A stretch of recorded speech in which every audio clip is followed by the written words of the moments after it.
Well, 1 Corinthians 16. We finally got here. I wasn't sure we would. Probably one of the more simple chapters in the whole book of 1 Corinthians. And I'll be very honest and tell you on the front end, I doubt very seriously that we'll journey into 2 Corinthians anytime soon. If it's anything like 1 Corinthians, what an incredibly difficult book of the Bible for me personally to sift through and teach and appropriate for myself. Well, in this final chapter, Paul brings his long and difficult letter to an end. You can only imagine how shocked the Corinthians are to hear this. In fact, in 2 Corinthians, Paul alludes to the fact that he learned that this letter has brought sorrow to them, and in some ways he regretted it, but in other ways he didn't, because it brought about conviction and some change, although it was very, very slow. But in this final chapter, Paul will deal with three primary things. The first one is the collection for the believers in Jerusalem who are suffering. That's what we'll look at today. His travel plans and his intent to visit them soon, and that's what we'll look at next week. And then he offers his final exhortation, commendations, and greetings at the end of the chapter, which is where we will finish in 2 weeks from today.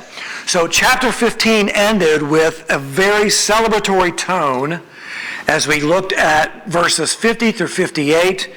At this celebration regarding the transformation that takes place in the resurrection, the defeat of death, the fact that we will put upon ourselves an imperishable body, an immortal body through the resurrection that God makes available to us. And so as you move from that celebratory conclusion of chapter 15 into chapter 16, for some it feels like it's quite abrupt and it doesn't really flow very well.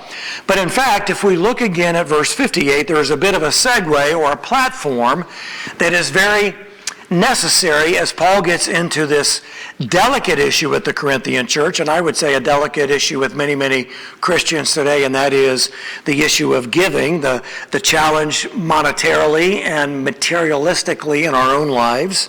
But here's what it says in verse 58. Therefore, my beloved brethren, be steadfast, immovable, always abounding in the work of the Lord, knowing that your toil is not in vain or meaningless in the Lord. So there is a bit of a segue from the glory of the resurrection into this challenge of this collection that Paul is going to deal with here in these first few verses.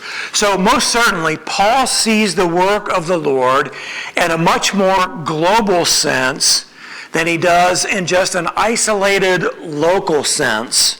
So it makes perfect sense for the Corinthians to view the work of the Lord not just in what is taking place in Corinth, but what is actually taking place in other parts of the world through the ministry of the apostles and others who are taking the work of the Lord through the gospel message into the world in which they live. Now, Paul was an evangelist, he was a missionary, he was a church planner, he was a disciple maker, and he was a global ambassador for the gospel. Now, you and I may never be global ambassadors for the gospel, but you and I can give and contribute in such a way that we are enabling those who are global ambassadors to do the work that God has called them to do. So that's how we probably need to think of this best as we go through this. So while Paul's specific mission was to spread the good news to everyone everywhere, he didn't do so with little to no thought of believers in other places that he was no longer in or had not yet been. And so through his missionary journeys, he sought to connect these distant groups to one another, and that is the idea of this global work in the Lord. So these first 4 verses are this commitment in action to being steadfast, immovable, always ready to support the work of the Lord. Here's what it says in verses 1 through 4 for us today. Now concerning the collection for the saints, as I directed the church of Galatia, so do you also. On the first day of every week, each one of you is to put aside and save as he may prosper, so that no collections may be made when I come. When I arrive, whomever you may approve, I will send them with letters to carry your gift to Jerusalem. And if it is fitting for me to go also, they will go with me. So this is interesting to me. I've been here almost 6 years, and I've never, to my recollection, given a message that was focused on giving in any way, shape, or form. There may have been allusions to it, but there's never really been a focus on it.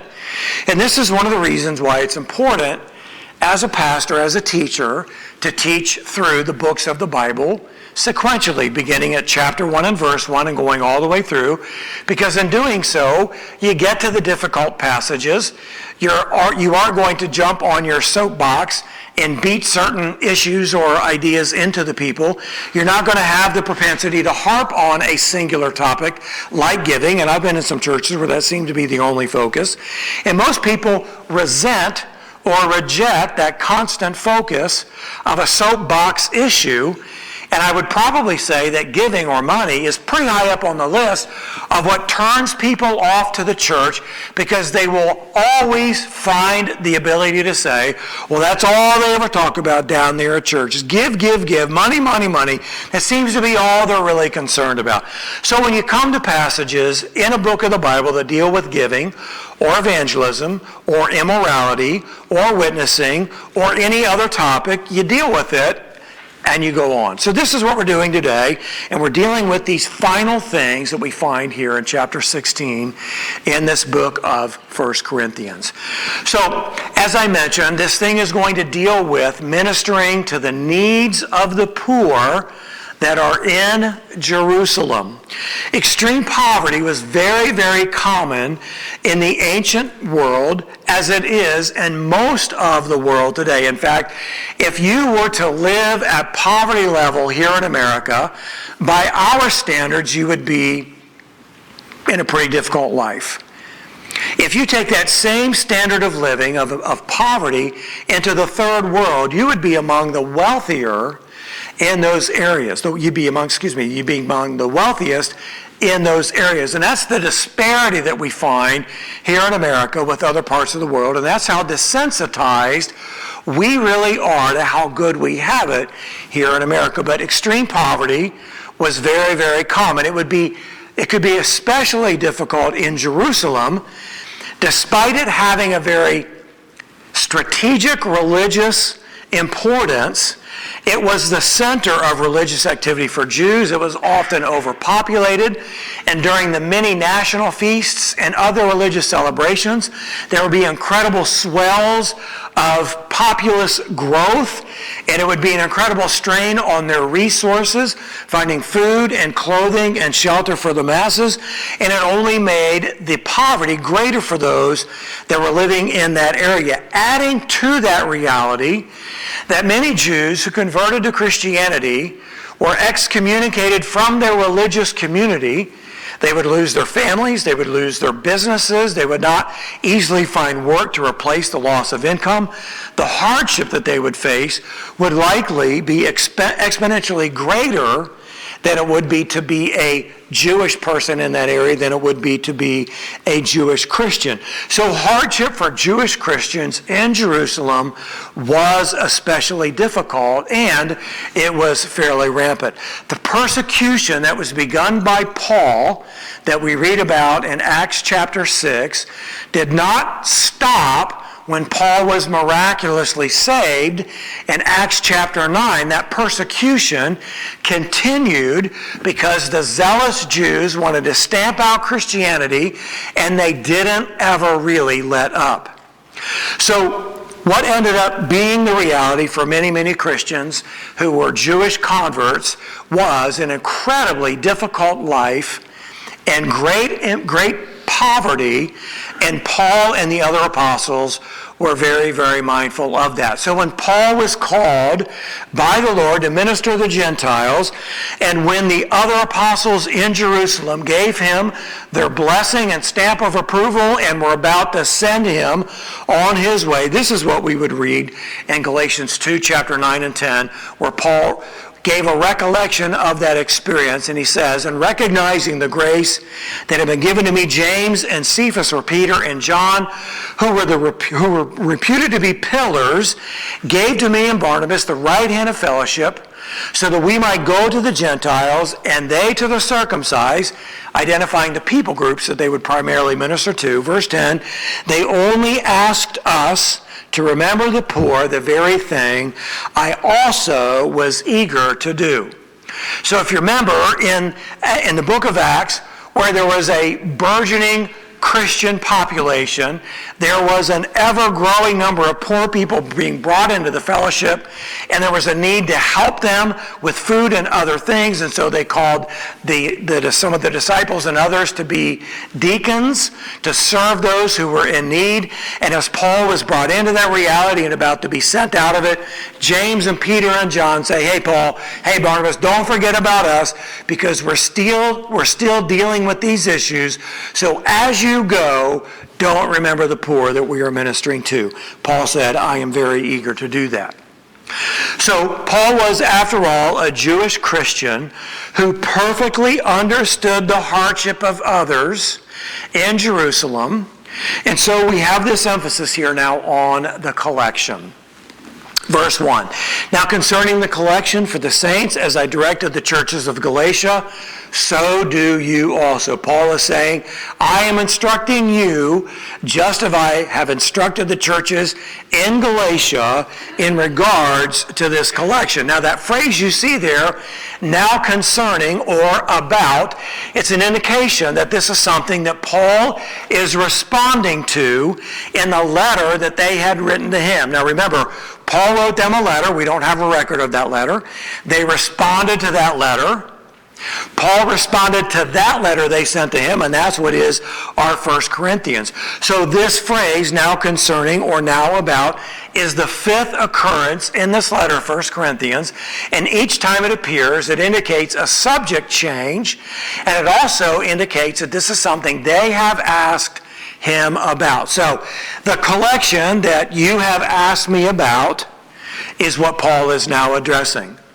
So based upon other New Testament writings, this collection, to help relieve the extreme poverty amongst the believers in Jerusalem was a fairly lengthy project. Paul mentions here that he has instructed the churches in Galatia to do the same thing, to collect for the poor in Jerusalem.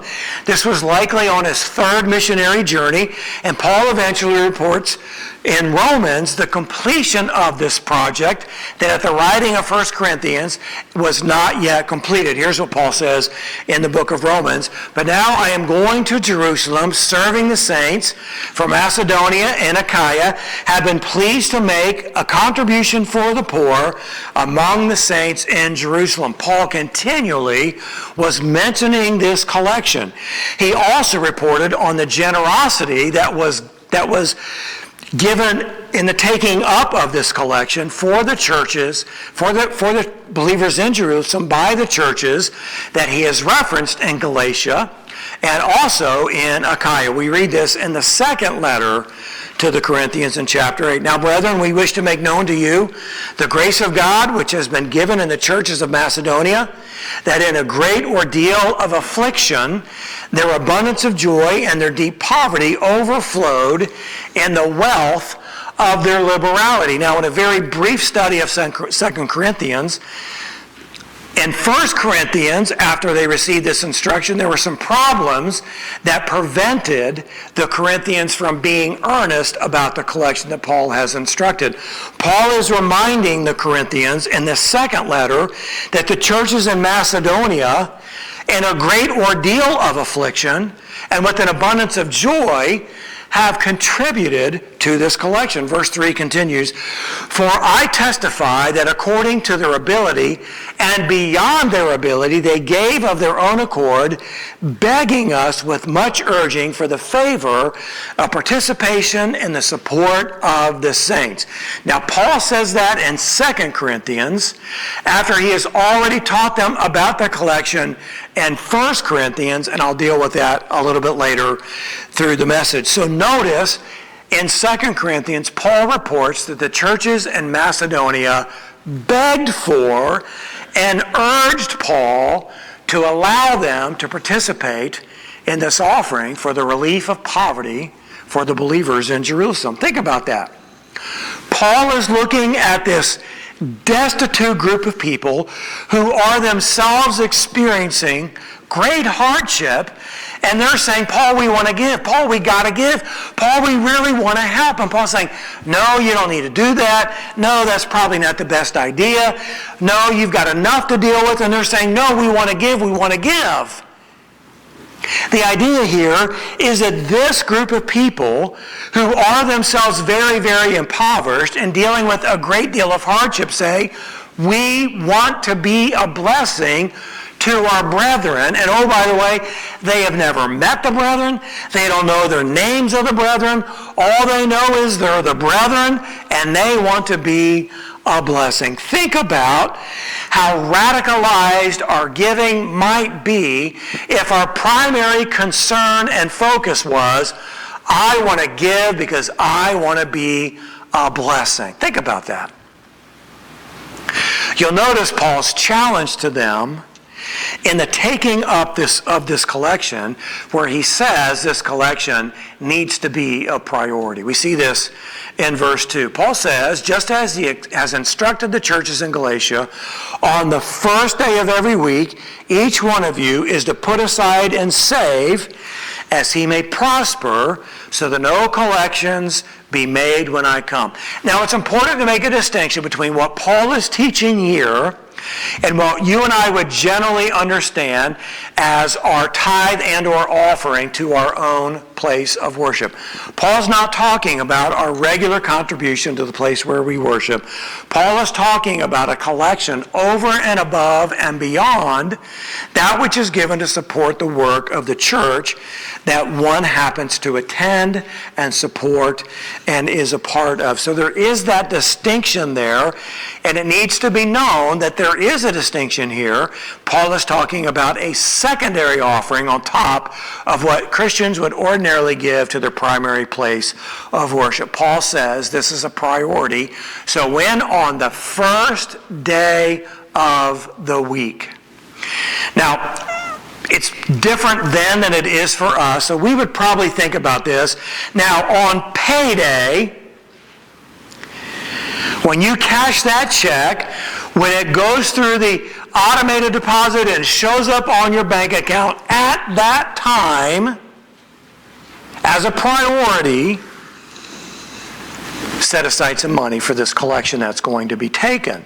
So this is quite different from giving after you paid all the bills and after you've had the weekend fun and you look at what's left and what you got and you say, well, there's not a lot here. I can't give as much as I think I would have liked to have given. I can only give out of what is left. What kind of giving is that? Well, that's leftover giving. That's not priority giving. And so Paul's teaching them the priority of this collection and furthering the work of the gospel by meeting the needs of the brethren, the work of the gospel, people you're never, ever going to meet. So on the first day, put aside and save so you can support your spiritual brothers and sisters abroad through the work of the gospel.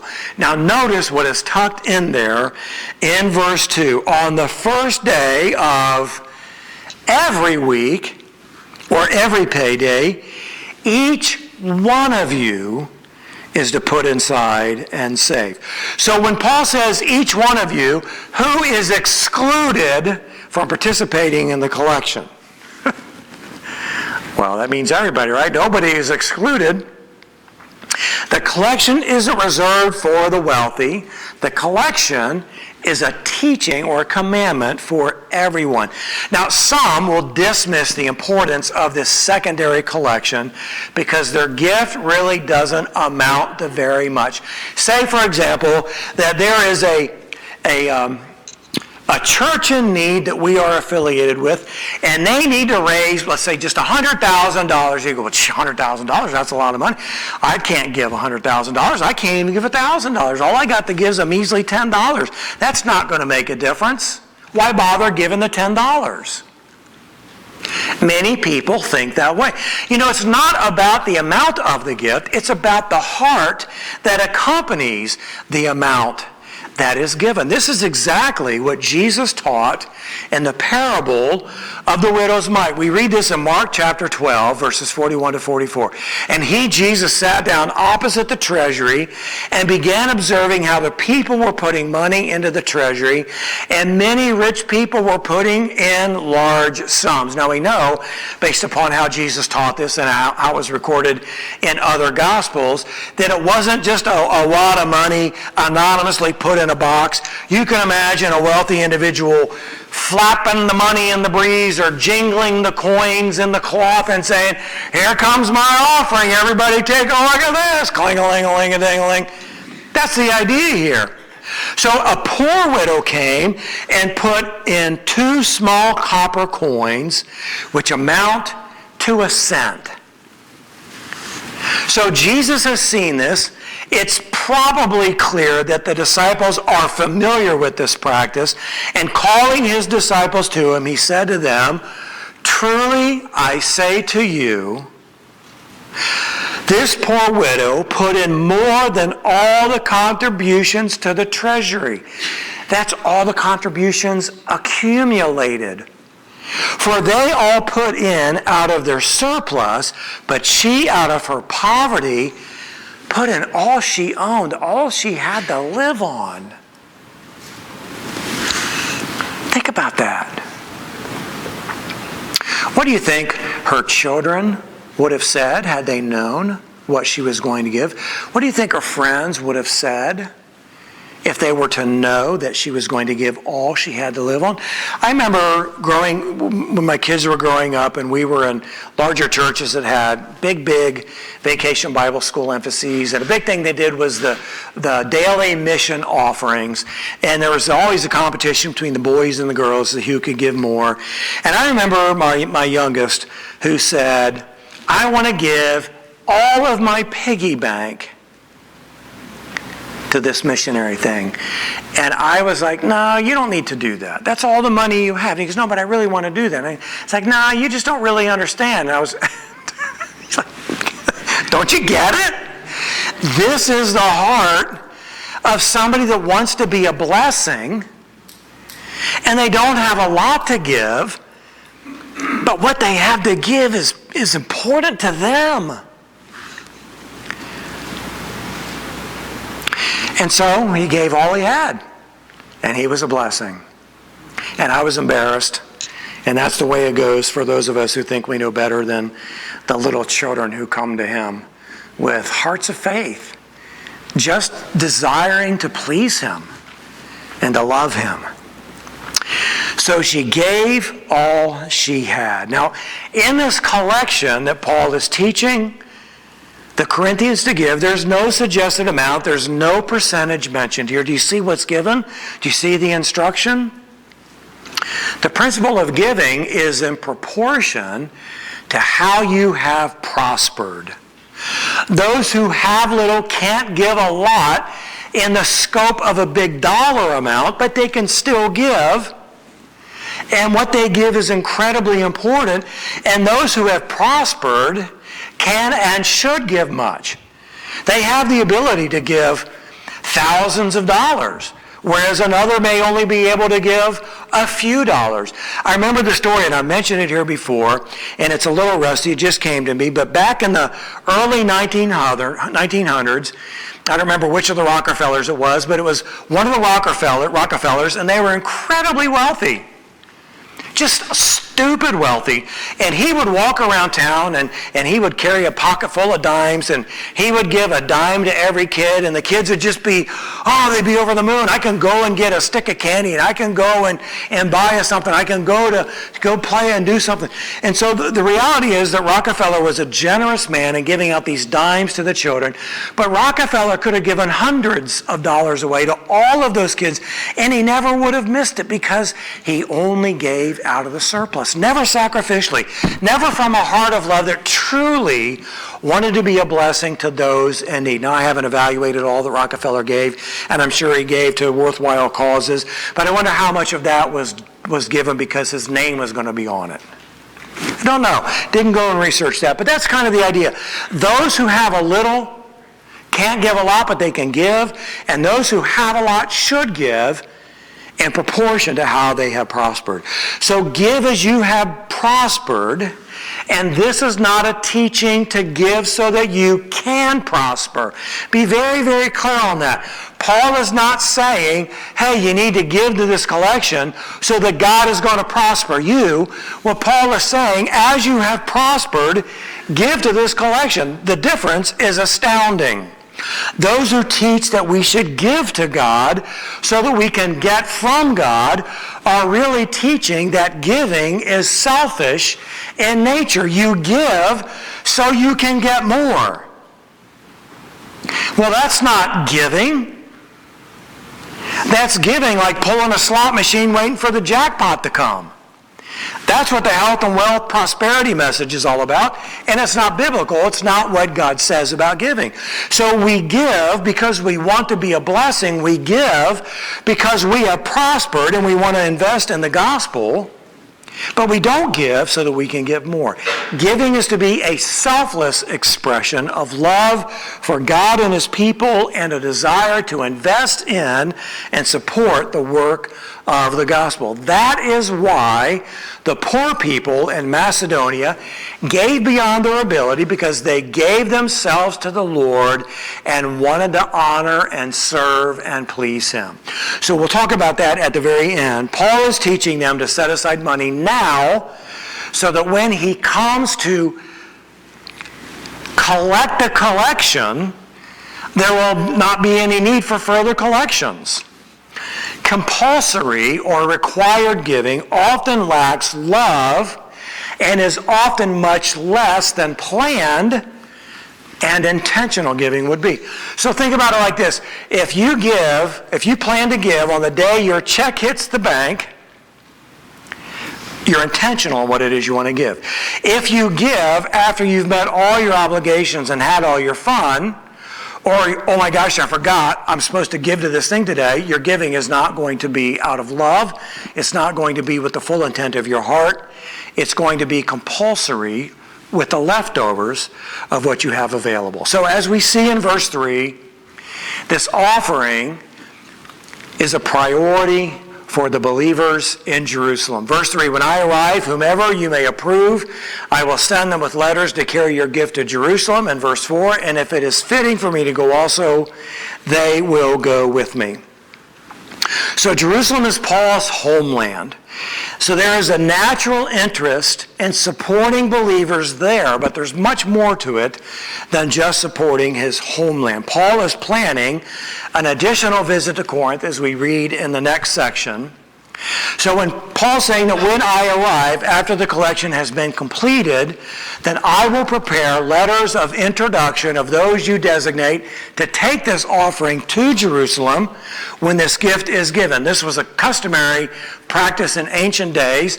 This is so-and-so and so-and-so, and they're from such and such a place, and here's what it is they have brought to you from us, and we pray, blah, blah. So that's what would take place in ancient practices. If somebody was sent as a delegate, there would be letters to introduce who they were, where they came from, and what it was they were doing there. So if Paul is able to participate in the delivering of this gift, he would not write letters. He would instead go himself if it is fitting for him to be able to do so. So there's two parts to this. One is, if Paul is able to go to Corinth and participate in delivering the gift to the church in Jerusalem, then he will participate. If he can't go because of other issues like the ministry stuff going on in Ephesus, and if his plans are changed and he can't get to Corinth, then something else has to happen. This is what Paul is preparing them for. Secondarily, some think that this word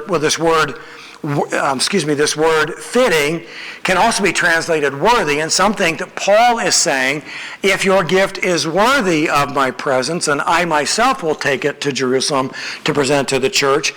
I personally don't think that's what it is, because I don't think Paul is caught up in the show of delivering something only if he deems it to be worthy. I think as we read through this chapter, to its end, will recognize that there's a lot going on, and Paul is a little reluctant to say, I will definitely deliver this gift, and then not be able to do so.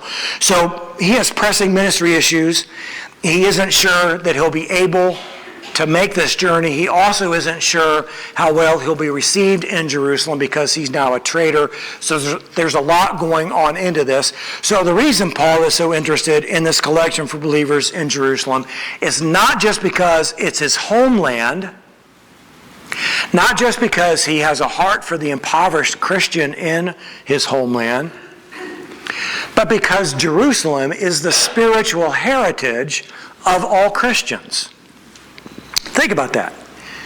Christianity has its roots in and its heritage comes from Jerusalem. Jesus would say this in John 42 in dealing with the Samaritan woman at the well. You worship what you do not know. We worship what we know, for salvation is from the Jews. God's covenant with mankind originates in the covenant that God made with Abraham, the father of the Israelites, the nation of Israel.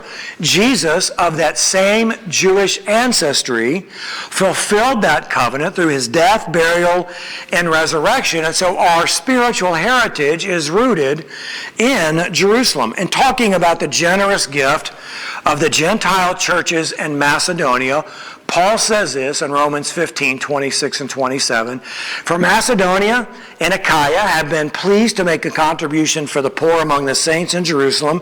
Yes, they were pleased to do so, and they are indebted to them. For if the Gentiles have shared in their spiritual things, the ancestry of the covenant made with mankind through the Jewish nation, they are indebted to minister to them also in material things. So what Paul is saying is, because you have derived your spiritual ancestry from the Jewish people in Jerusalem, and they have shared their spiritual heritage with you, is it too big of a thing to ask for you to share your material things with these people that you have inherited your spiritual ancestry from? So the sharing in spiritual things is a reminder that our faith in Christ is rooted in the covenant that God made with the Jewish people. In supporting the work of the Lord, our first priority is to our own church, then to believers in other places, and then there are other causes beyond that. And as we are able, Paul would say in Galatians 6:10, while we have opportunity, let us do good to all people, and especially to those who are of the household of the faith. So there's this reminder of the Good Samaritan, the one who helped a person who was not of a shared ancestry, a shared race, a shared religion, who was in a moment of need, and we need to share with those people, share with all people, but we are to prioritize those who are of the household of faith. Another important factor in this collection that Paul has in mind is to bring greater unity between Jewish and Gentile Christians. Now, we talked a lot about this when we went through Ephesians. We talked a lot about this when we were in the Gospel of John. But in Jesus' day, in Paul's day, Jewish people and Gentile people hated each other. They wanted nothing to do with each other. They avoided one another. In fact, Jews would ceremonially cleanse themselves when they went out into the Gentile marketplace because they believed they'd been defiled. That's how poorly they thought of Gentiles. And so when you had Jewish Christians and Gentile Christians getting together, not all of those barriers had been brought down, and there was not a sense of unity. So I believe, and other commentators believe, that a part of what Paul had in mind in this collection for the impoverished in Jerusalem was bringing the Jewish and the Gentile Christians into a greater experience of unity. In his letter to Ephesus, Paul reminded the Gentiles of how they were once separated from the covenant of God with Israel and now had been brought together with the Jewish Christians through this covenant that God made with Abraham. So we read in Ephesians 2:11-14, Therefore, remember that formerly you, the Gentile in the flesh, who are called uncircumcision by the so-called circumcision, both of which are derogatory terms used by the others, which is performed in the flesh by human hands. Remember that you were at that time separate from Christ, excluded from the commonwealth of Israel, and strangers to the covenants of promise, having no hope, and without God in this world. But now, in Christ Jesus, you who formerly were far off have been brought near by the blood of Christ, for he himself is our peace, who made both groups into one and broke down the barrier of the dividing wall. So answer this question. The Jewish Christians in Jerusalem who were still wrestling with animosity towards Gentile Christians, how much would this generous offering go towards helping undo some of the ethnic and racial bias that they still had in their hearts? Think about it like this. If you were at war with a neighbor and your house was partially burnt and they came over first thing and said, "What can I do to help?" how would that change your perception of that person that had been your enemy? You go, "Well, he's not as bad a guy as I thought he was. Here he is in my house wanting to help." This is what Paul has in mind as a part of the importance of this collection, not only because it's homeland, not only because it's the brethren, but it's because there's ancestry there, and it helps to build bridges between two groups that don't get along very well. Well, to me, not unsurprisingly, the Corinthians didn't really take Paul's advice or his instruction very well here. And we learned from 2 Corinthians that they did not participate in this collection. Now, we saw how eager the Macedonians and the Achaean churches were to support this collection. And so from 2 Corinthians, the same passage that celebrates their generosity and hardship and impoverished times, Paul says this to the church in Corinth. "So we urge Titus that as he had previously made a beginning in this collection, so he would also complete in you this gracious work as well in continuing this collection." That is what is not understood, but it's implied in the context here. They chose not to participate because of the continued internal strife they were experiencing, and Titus, who was instrumental in beginning the collection for relief in Jerusalem, was going back to them to help them work through these problems. And we would read in 2 Corinthians 9:4, "Otherwise, when Paul comes to receive this collection and it's brought back to the church in Jerusalem, if any Macedonians come with me and find you unprepared, we, not to speak of you, will be put to shame by this confidence." So think about this. The Macedonian churches, in great poverty and hardship, sacrificially have given for this collection to the relief of the Jewish believers in Jerusalem. They're coming to the wealthy, affluent city of Corinth, and there is no collection, or the collection is a fraction of what these poor churches and poor people have given. How would that sit with the other believers who had given so sacrificially to this collection that Paul was going to be a part of? Not a very good thing, not a very good look. Certainly not a church that is loving the brethren or supporting the work of the gospel. It is impossible to say, "I support the work of the Lord," and not back it up by giving. It's impossible to say that. You may not be able to give a lot, but it's impossible to say, "I love my God, I love my church, I love other believers, I love the work of the gospel," and look in your checkbook and say, "I just can't afford to give."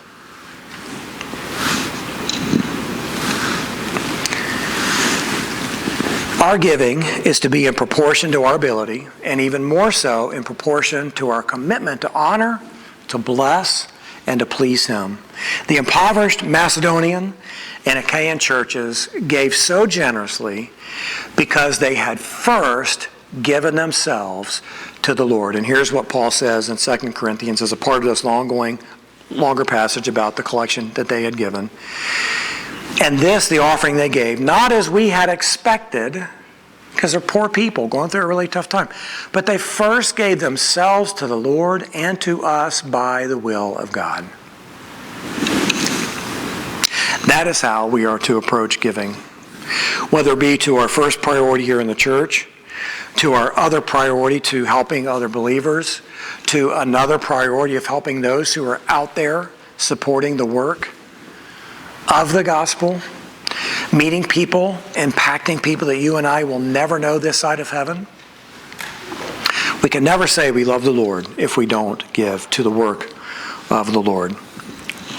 Think about it like this. Somebody, somewhere, invested in the person that shared the good news of Jesus Christ with you.